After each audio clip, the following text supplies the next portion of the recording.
NDPS केसમાં આઈપીએસને 20 વર્ષની સજા, IPS Sanjeev ભટ્ટને 20 વર્ષ માટેની સજા ફટકારવામાં આવી છે। એનડીપીએસનો જે કેસ હતો તેમાં સંજીવ ભટ્ટને સજા 1996ના એનડીપીએસમાં સંજીવ ભટ્ટને સજા ફટકારવામાં આવી છે। 20 વર્ષની સજા સાથે 2 લાખ રૂપિયાનો દંડ ફટકારવામાં આવ્યો છે સંજીવ ભટ્ટને।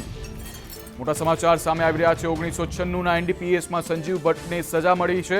20 વર્ષની સજા સાથે 2 લાખ રૂપિયાનો દંડ ફટકારવામાં આવ્યો છે।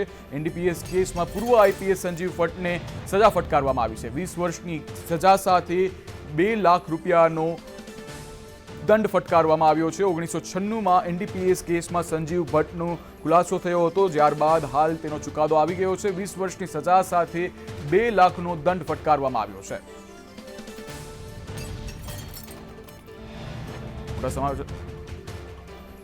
આપણી સાથે ધવલ જોશી ફોન લાઈન પર જોડાઈ ચૂક્યા છે। ધવલ, આ સજા ફટકારવામાં આવી છે તેના વિશે વધુ માહિતી આપો।